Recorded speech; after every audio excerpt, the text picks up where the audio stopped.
Fala Young Digital Wars, aula 9 do nosso módulo de Compliance. E hoje nós vamos falar de algo que parece então um pouco chato, porém ele salva a vida de vocês. E o que seria isso? Seriam os documentos que todo website, todo serviço, todo o freelancer que vocês então forem fazer, vocês precisam conhecer. E nessa aula nós vamos entender então de forma simples para que servem tudo aquilo que a gente já vem falando desde a primeira aula. As políticas de privacidade, as políticas de cookies, os termos e condições e também um contrato de freelancer. Então a gente vai fazer aqui tudo de forma genérica, prática, sem nenhum juridiquês. Lembra que eu sempre falo a respeito do juridiquês? Então faça sempre o mais claro e o mais transparente possível para que as pessoas entendam tudo aquilo que vocês fizerem. Então nessa aula nós faremos a parte dos conceitos. A gente vai ter uma próxima aula que aí será a parte realmente prática, onde eu mostrarei para vocês os documentos em si. Então, a gente vai começar pela política de privacidade hoje. Política de privacidade, ela é um documento que diz onde todos os dados dos usuários, como eles são coletados, como eles são usados, como eles são protegidos. Então, nesse documento, agora nós falaremos sobre os conceitos, o que precisa ter nesse documento e, como eu falei na segunda aula a respeito desse tema, nós faremos então a parte prática onde vocês irão ver tudo aquilo que está escrito. Claro que de forma genérica, pois cada uma da empresa de vocês vai precisar de algo específico, então se vocês precisarem de algo específico, mais específico, vocês procuram um profissional então capacitado, um profissional habilitado. O primeiro quesito que vocês precisam ter em mente quando forem montar, então, a política de privacidade é o que é coletado, como o nome, como o endereço, como o e-mail, como o IP, como a localização, entre outras coisas. O segundo ponto que vocês devem ter em mente é o porquê que esses dados eles são coletados. Aí vocês têm que dizer que é para quê. Por exemplo, para melhorar o site de vocês, para melhorar o processo de compras, para vocês enviarem qualquer tipo de e-mail promocional depois, ou qualquer coisa que vocês forem fazer.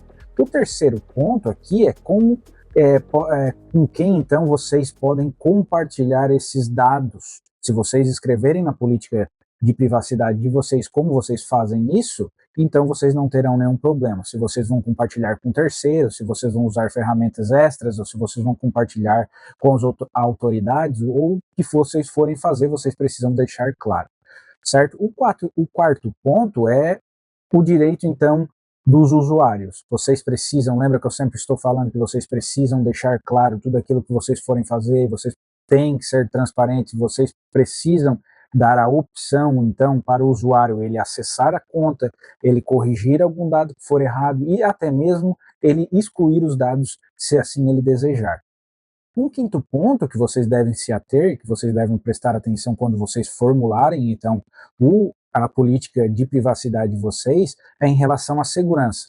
Vocês dirão, na política de privacidade, como vocês irão proteger esses dados das pessoas, qualquer tipo de medida técnica que vocês forem usar, ou qualquer website, qualquer ferramenta que vocês forem usar para a questão da segurança, então vocês devem deixar claro nas políticas de privacidade.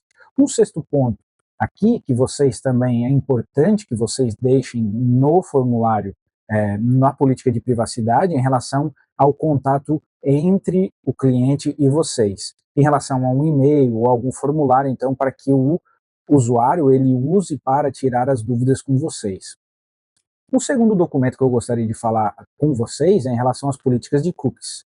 E o que isso significa? Vocês devem explicar, então, como o site de vocês, como a loja, como qualquer coisa que vocês forem fazer na internet que necessita dos cookies, vocês devem, então, explicar para as pessoas o que é isso. E eles nada mais são do que pequenos arquivos, então, que lembram das preferências do usuário.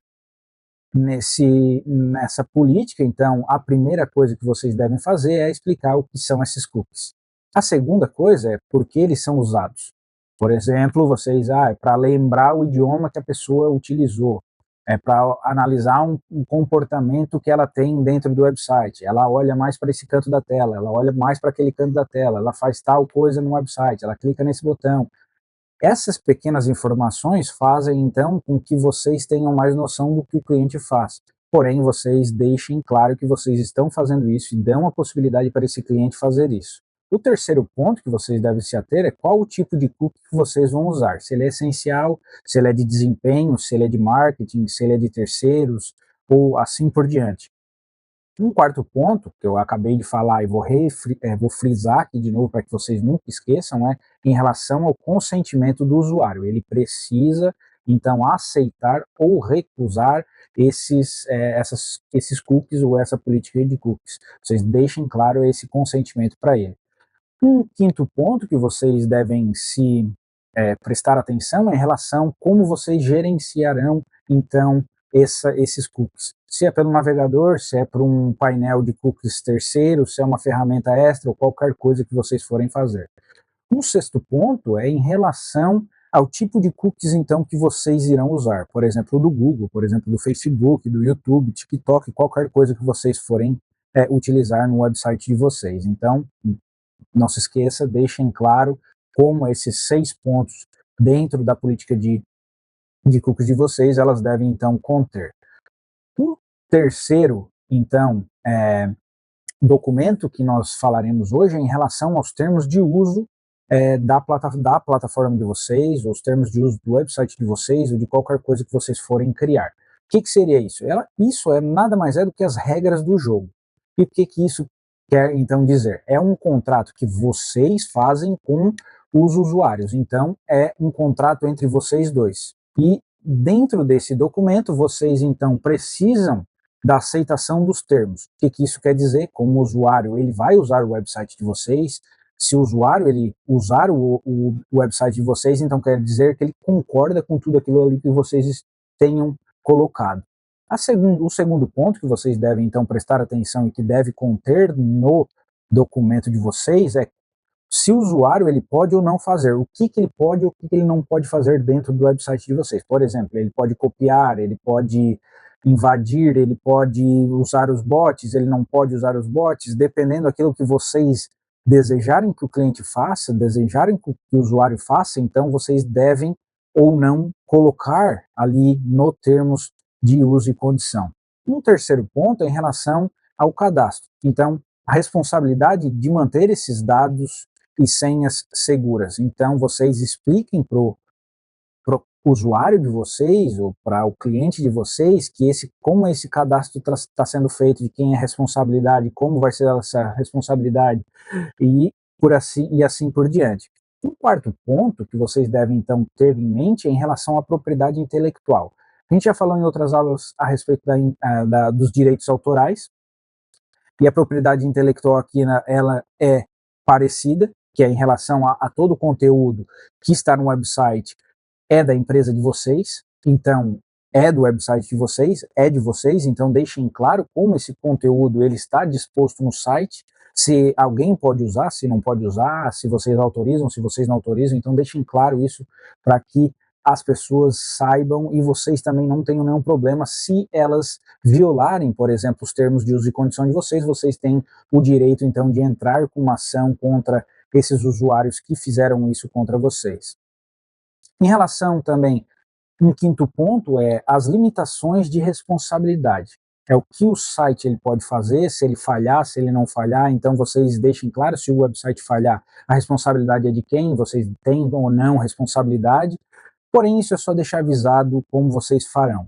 Um sexto ponto é o encerramento, então se vocês têm uma plataforma, por exemplo, vocês têm uma plataforma de cursos online, é o tipo de encerramento de acesso do usuário. Então, se o website ele vai suspender o usuário, se ele vai bloquear o acesso, se ele vai banir o acesso, por quê? Porque esse usuário ele quebrou, violou as regras então do website de vocês, então deixem claro tudo aquilo que vocês forem fazer em relação a esse encerramento do acesso dos usuários, para que vocês não tenham nenhum problema, encerrem contas e depois vocês tenham um problema judicial dizendo que vocês não falaram como esse usuário iria ser encerrado, porque ele violou uma regra de vocês e vocês não especificaram essa regra muito bem nos termos e condições, e com isso então vocês poderão ter esse problema. Um sétimo ponto aqui é em relação à alteração dos termos. Vocês podem mudar os termos? Com certeza, vocês podem mudar os termos, porém, vocês sempre devem deixar claro. Lembra que eu falei em relação ao Facebook? Vocês precisam sempre estar atualizados em relação ao Facebook. Aqui eles precisam, os usuários também precisam, porém, é mais fácil que vocês enviem as alterações e vocês avisem esses usuários da alteração dos termos de uso e condição. Então, se vocês fizerem isso, não tem problema. É mais fácil vocês fazerem do que vocês esperarem que eles façam. Um oitavo ponto aqui é em relação à legislação e o foro que vocês utilizam. Por exemplo, se vocês estão no Brasil, vocês utilizarão a LGPD e as outras leis necessárias, e o foro é como se fosse a jurisdição que vocês irão, então, utilizar. Por exemplo, Santa Catarina, por exemplo, São Paulo. Aí vocês especificam a cidade, especificam especificam o lugar que vocês irão fazer isso aí. Então, isso é só para dizer o quê? Para deixar claro, se vocês tiverem um problema entre o cliente e vocês, onde esse problema ele vai ser resolvido judicialmente. Então, vocês, com isso, se vocês deixarem claro, não tem problema nenhum. Por exemplo, eu estou na Inglaterra, e se eu uso o website de vocês e acontece vocês estão no Brasil e acontece alguma coisa, eu já estou ciente que no website de vocês tem os termos de uso e condição e disse que todas as disputas legais que nós tivermos, que vocês tiverem entre vocês e os clientes, então será feita no Brasil. O último documento que eu quero falar com vocês é em relação ao contrato de freelancer. É o contrato de autônomo. Por exemplo, se vocês forem, então, fazer um contrato entre você e uma agência, você for prestar um serviço para alguém, ou fazer algum projeto, ou algo desse tipo. Então, o primeiro ponto que eu gostaria de falar com vocês que precisa ter no contrato de vocês é quem são as partes, quem é o contratante e quem é o contratado. O segundo é o objetivo do contrato. Então, por que esse contrato está sendo criado? Qual é o serviço que vocês vão fazer? Por exemplo, copywriting. Eu vou escrever um livro eu sou um ghostwriter, vou escrever um livro para alguém, vou fazer o design de um website, vou fazer qualquer coisa que vocês forem prestar um serviço, não esqueçam, faça o contrato. Se as pessoas não fizerem, por exemplo, a empresa não fizer com você, você vá e faça com a empresa, faça com a outra pessoa para que vocês não tenham nenhum problema. O terceiro ponto aqui, que vocês devem se ater e prestar muita atenção, é em relação aos prazos. Quando ele começa, quando o projeto de vocês começa, quando ele termina. É bom que vocês deixem, quando começa, com certeza, quando termina, uma estimativa, porém sempre tentem deixar claro quando vocês vão começar e quando vocês vão terminar, para que não tenham nenhum problema em relação à quebra de protocolo, a quebra de contrato, no caso, não protocolo, quebra de contrato. Por quê? Porque se eu fizer um contrato com vocês e vocês disserem, não, eu começo amanhã, e vocês não começarem, e eu preciso que vocês terminem no final da semana, se vocês não terminar, vocês estão quebrando o contrato, e com isso, então, eu posso entrar com uma ação contra vocês em relação à quebra de contrato. Então, tomem cuidado com isso, deixem claro para que não tenha nenhum problema. Se vocês não têm muita certeza quando vocês irão terminar, vocês dão uma estimativa e acordem com a outra parte, e com isso vocês não terão nenhum problema. O quarto ponto é em relação ao pagamento. O valor, a forma de pagamento, os prazos, quando vocês forem realmente, então, receber, qual é a forma que vocês gostariam de receber, qual é a forma que qual é os prazos, deixem claro para que depois não haja nenhum imprevisto na hora de vocês, então, receberem esses valores. O quinto ponto é em relação à obrigação, então, de vocês, a obrigação do freelancer, no caso, que é entregar, então, no prazo, manter a qualidade e a comunicação. Vocês deixem claro no contrato de vocês como é tudo isso para que vocês não tenham nenhum problema legal, nenhum problema com a justiça, nenhum problema com outra parte. Por quê? Porque se vocês tiverem um problema, lembra que a gente sempre vem falando, vocês perdem reputação, é mais difícil depois de conseguir outro trabalho e assim por diante. Um sexto ponto aqui é em relação às obrigações, não de vocês agora, mas agora do contratante. O que é?